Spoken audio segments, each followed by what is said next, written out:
Next है types of amino acid. Amino acid दो type की होती हैं, essential amino acid and non essential amino acid. Essential वो होती है जो हमारी बॉडी में सिंथेसाइज नहीं होती हैं, ऐसी एमिनो एसिड को हमें डाइट के थ्रू ही लेना होता है। जबकि नॉन इसेंशियल एमिनो एसिड हमारी बॉडी में खुद सिंथेसाइज हो जाती हैं, तो इसेंशियल से नॉन इसेंशियल का फॉर्मेशन हमारी बॉडी खुद कर लेती है, ठीक है। जबकि इसेंशियल को हमें डाइट के थ्रू लेना होता है। तो इसेंशियल में टोटल 10 एमिनो एसिड्स होती हैं, जिसमें से 2 सेमी इसेंशियल होंगी, आगे हम पढ़ेंगे। और इन 10 नेम्स को हम एक ट्रिक के थ्रू याद रख सकते हैं। ट्रिक है वीआईपी हॉल में टीटी। वीआईपी हॉल में टीटी, वी से है वेलाइन, आई से आइसोलेसिन, पी से है फिनाइलएलानिन, एच है हिस्टिडीन, ए है arginine, L lysine, L leucine, M methionine, T threonine and T tryptophan. इसमें से इंपॉर्टेंट 2 हैं, histidine and arginine. Histidine and arginine semi essential amino acid है, यानी कि ऐसी एमिनो एसिड जो ह्यूमन के लिए तो इसेंशियल है, लेकिन जरूरी नहीं कि बाकी सारे ऑर्गेनिज्म में ये इसेंशियल ही हो, ठीक है। इसीलिए इसे बोलते हैं सेमी इसेंशियल एमिनो एसिड, ठीक है। कौन कौन से है? हिस्टिडीन एंड आर्जिनिन, ठीक है। Histidine and arginine essential, semi essential amino acid होते हैं। वही जो नॉन इसेंशियल है वो भी 10 होते हैं। इसमें हम याद करेंगे एक फनी से ट्रिक से। एजी फूलों सा चेहरा तेरा, क्या है ट्रिक? एजी फूलों सा चेहरा तेरा, A3G3 फूलों सा चेहरा तेरा। ए है एलानिन, सेकंड ए है एस्पेरेजिन और थर्ड ए है aspartic acid. Alanine, asparagine, aspartic acid, ठीक है। और G3 से क्या हुआ? Glycine, glutamine and glutamic acid. Glycine, glutamine, glutamic acid. P है प्रोलीन, सा से सेरीन, चेहरा से सिस्टीन और टी से है तेरा से टायरोसिन। एमिनो एसिड के बाद हम पढ़ेंगे प्रोटीन, क्योंकि प्रोटीन्स है क्या? Proteins are the polymers of amino acid. और प्रोटीन्स में क्या क्या चीजें प्रेजेंट होती है? Carbon, hydrogen, oxygen and nitrogen. Proteins क्या है? ये डिफरेंट एमिनो एसिड के हेट्रोपॉलीमर्स होते हैं। तो proteins are heteropolymers of different amino acids. Collagen is the most abundant protein in animal world. तो पूरे एनिमल वर्ल्ड में जो सबसे ज्यादा पाई जाने वाली प्रोटीन है वो कौन सी है? Collagen protein. Rubisco, most abundant protein in the whole biosphere. तो होल बायोस्फीयर की बात करें तो सबसे ज्यादा जो प्रोटीन पाई जाती है वो क्या है? रुबिस्को। रुबिस्को क्या है? राइबोलोज बिसफॉस्फेट कार्बोक्सिलेज ऑक्सीजनेज। क्या है? राइबोलोज बिसफॉस्फेट कार्बोक्सिलेज ऑक्सीजनेज, ठीक है। तो रुबिस्को होल बायोस्फीयर में सबसे ज्यादा पाई जाती है, जबकि कोलेजन एनिमल वर्ल्ड में सबसे ज्यादा पाया जाने वाला प्रोटीन है। तो प्रोटीन्स हमारी बॉडी में बहुत सारे फंक्शंस करते हैं, जैसे कि कुछ ऐसे प्रोटीन्स हैं जो ट्रांसपोर्ट में हेल्प करती हैं। तो ग्लूकोज ट्रांसपोर्ट इनटू सेल, तो ये GLUT4 के थ्रू होता है। नेक्स्ट है फाइट इन्फेक्शन। इन्फेक्शन को फाइट करने में भी कुछ प्रोटीन्स यूज होती हैं, जैसे कि एंटीबॉडी। ये भी एंटीबॉडी क्या है? इम्यूनोग्लोबिन्स प्रोटीन्स ही होती हैं। हार्मोन्स हैं, जैसे इंसुलिन है, ये भी प्रोटीन होता है। एंजाइम्स, जितने भी एंजाइम्स है वो सारे के सारे प्रोटीन्स होते हैं। तो जैसे ट्रिप्सिन, पेप्सिन, ये सारे एंजाइम्स क्या होते हैं? प्रोटीन होते हैं। अब देखते हैं कि पेप्टाइड बॉन्ड का फॉर्मेशन होता कैसे है। तो 2 एमिनो एसिड के बीच में amino group and carboxyl group के बीच में पेप्टाइड बॉन्ड का फॉर्मेशन होता है, ठीक है। तो जैसे फर्स्ट एमिनो एसिड है, यहाँ पर इसके राइट एंड पर क्या है? कार्बोक्सिल ग्रुप है। और सेकेंड एमिनो एसिड के लेफ्ट एंड पर क्या है? Amino group. तो इनके बीच में क्या होता है? यहाँ से एक H2 मॉलिक्यूल बाहर आता है और यहाँ CO और NH के बीच में पेप्टाइड बॉन्ड का फॉर्मेशन हो जाता है। तो पेप्टाइड बॉन्ड का फॉर्मेशन होता किसके बीच में है? Carboxyl group of 1 amino acid and amino group of another amino acid. अब हम समझते हैं स्ट्रक्चर्स ऑफ प्रोटीन। तो प्रोटीन डिफरेंट स्ट्रक्चर्स में एग्जिस्ट करती हैं, प्राइमरी, सेकेंडरी, टर्शरी, क्वाटरनरी। तो हमें पहले पढ़ना है प्राइमरी स्ट्रक्चर ऑफ प्रोटीन। तो ये क्या है? Linear sequence of its amino acid. तो एमिनो एसिड्स लीनियरली अरेंज होकर के प्राइमरी स्ट्रक्चर का फॉर्मेशन करती हैं।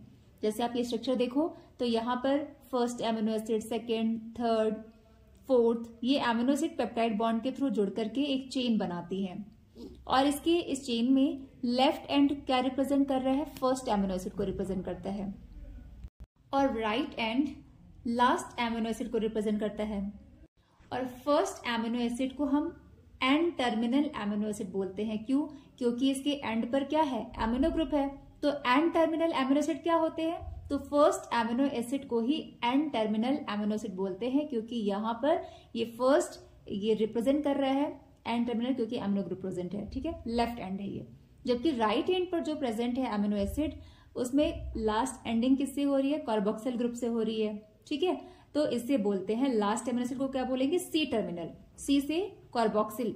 ठीक है, तो कार्बोक्सिल ग्रुप टर्मिनल पर प्रेजेंट है, इसे बोलते हैं सी टर्मिनल एमिनो एसिड। तो एन टर्मिनल एमिनो एसिड क्या होता है? First amino acid in a polypeptide chain represent N terminal amino acid. C terminal amino acid क्या होता है? The last amino acid present at the right end of the polypeptide chain is called C terminal amino acid. ठीक है, secondary structure को देखते हैं। तो polypeptide chain जो सिंगल चेन फॉर्म में है, ये क्वाइल करके, ये फोल्ड करके बनाते हैं सेकेंडरी स्ट्रक्चर। और इनमें खास बात क्या होती है कि सेकेंडरी स्ट्रक्चर जब ये क्वाइल करते हैं, हेलिक्स का फॉर्मेशन करते हैं, इनमें हाइड्रोजन बॉन्ड का फॉर्मेशन होता है। हाइड्रोजन बॉन्ड यू नो कि किसके किसके बीच बनता है? हाइड्रोजन ऑक्सीजन के बीच में बनता है, हाइड्रोजन नाइट्रोजन के बीच में बनता है। ठीक है, तो it determined by hydrogen bonding. ये दो फॉर्म में एग्जिस्ट करता है, alpha helix and beta pleated sheet form में। आप फर्स्ट स्ट्रक्चर देखो, यहां पर ये हेलिक्स फॉर्म में है ना। तो सेकेंडरी स्ट्रक्चर में अल्फा हेलिक्स फॉर्म में एग्जिस्ट करता है या प्लीटेड शीट फॉर्म में एग्जिस्ट करता है। ठीक है, एग्जाम्पल देखें तो सेकेंडरी स्ट्रक्चर कौन कौन सी प्रोटीन्स में पाई जाती है? तो केराटिन प्रोटीन है, सिल्क फाइबर है, इसमें सेकेंडरी स्ट्रक्चर पाई जाती है प्रोटीन की। Next, tertiary structure of protein. तो it arises due to folding and coiling of polypeptide chain. यहाँ पर फर्दर फोल्डिंग हो जाती है, क्वाइलिंग हो जाती है, और ये टर्शियरी स्ट्रक्चर का फॉर्मेशन करती है।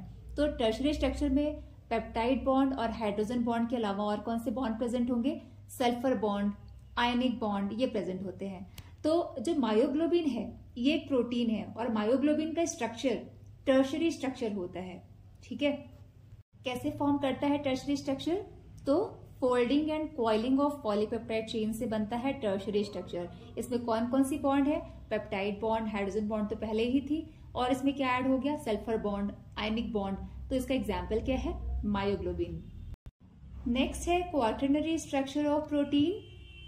तो जब एक से अधिक पॉलीपेप्टाइड चेन एक साथ जुड़ जाती हैं, तो ये बनाती है क्वाटर्नरी स्ट्रक्चर।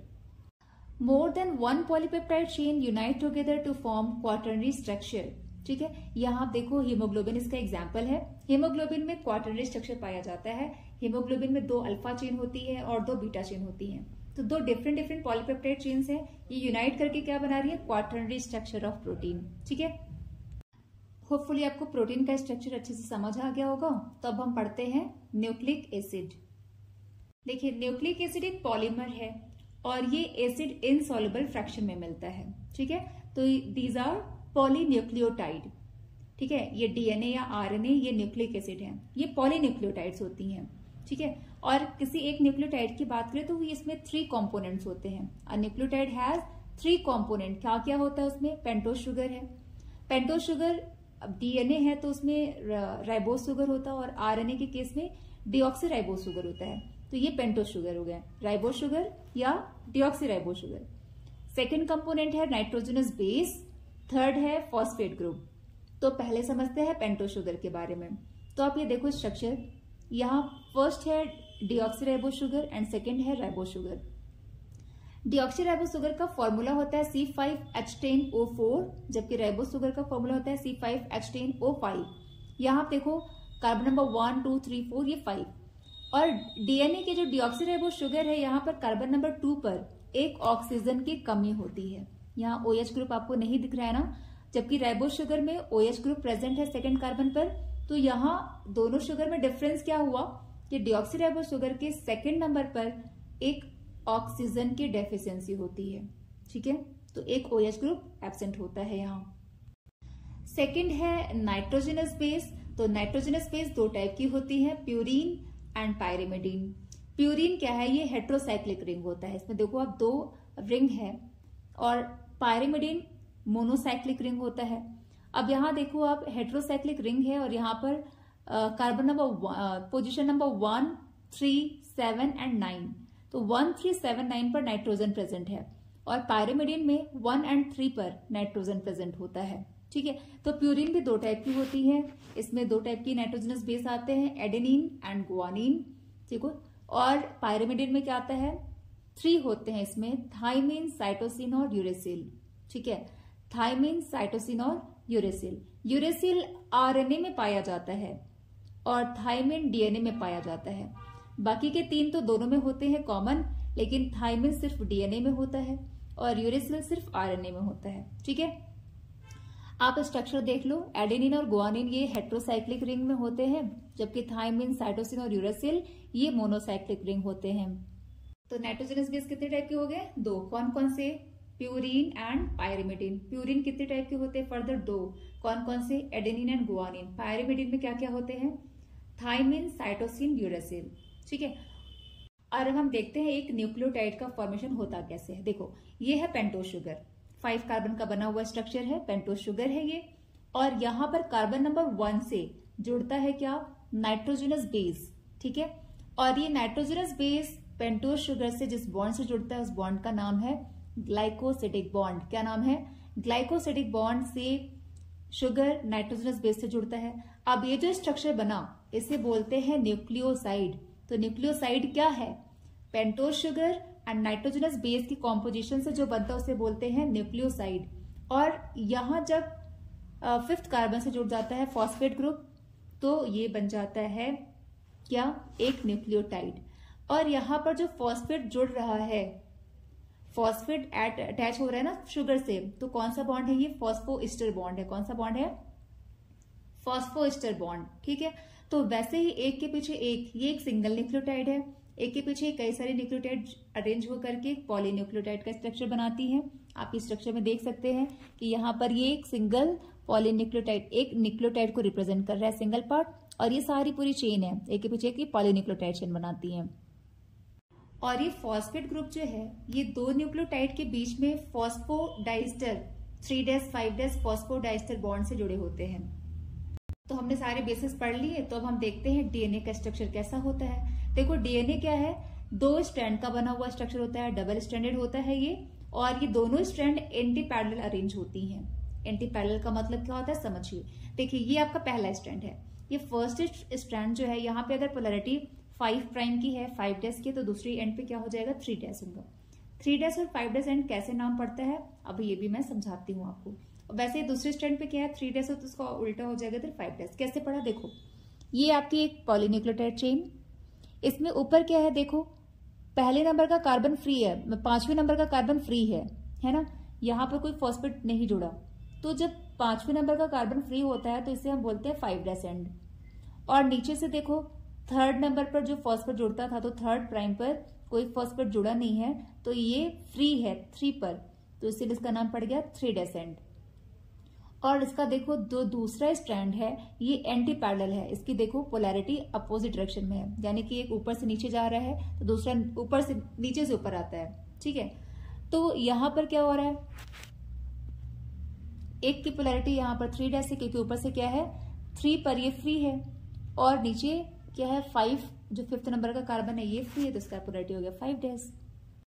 और ये जो दोनों स्ट्रैंड होती है इनके बीच में होते हैं नाइट्रोजनस बेस, और नाइट्रोजनस बेस आपस में हाइड्रोजन बॉन्ड से लिंक होते हैं। ठीक है, तो नाइट्रोजन बेस किससे जुड़ते हैं, हाइड्रोजन बॉन्ड से। और ये कॉम्प्लीमेंट्री पेयर्स होती हैं, एडेनिन हमेशा थायमिन के साथ जुड़ता है और 2 हाइड्रोजन बॉन्डिंग के साथ जुड़ता है। गुआनिन हमेशा साइटोसिन के साथ में पेयरिंग बनाता है, 3 हाइड्रोजन बॉन्ड से जुड़ता है ये। तो ए टी के बीच में कितने बॉन्ड होते हैं, 2 हाइड्रोजन बॉन्ड। जी सी के बीच में कितने बॉन्ड होते हैं, 3 हाइड्रोजन बॉन्ड। क्लियर है, होपफुली आपको ये 2 टॉपिक अच्छे से समझ आ गया होगा। हमने amino acid, protein and nucleotide देख लिया है, पॉलीन्यूक्लियोटाइड चेन पढ़ लिया है। अब नेक्स्ट पार्ट अगले वीडियो में कवर करेंगे। तब तक के लिए थैंक यू।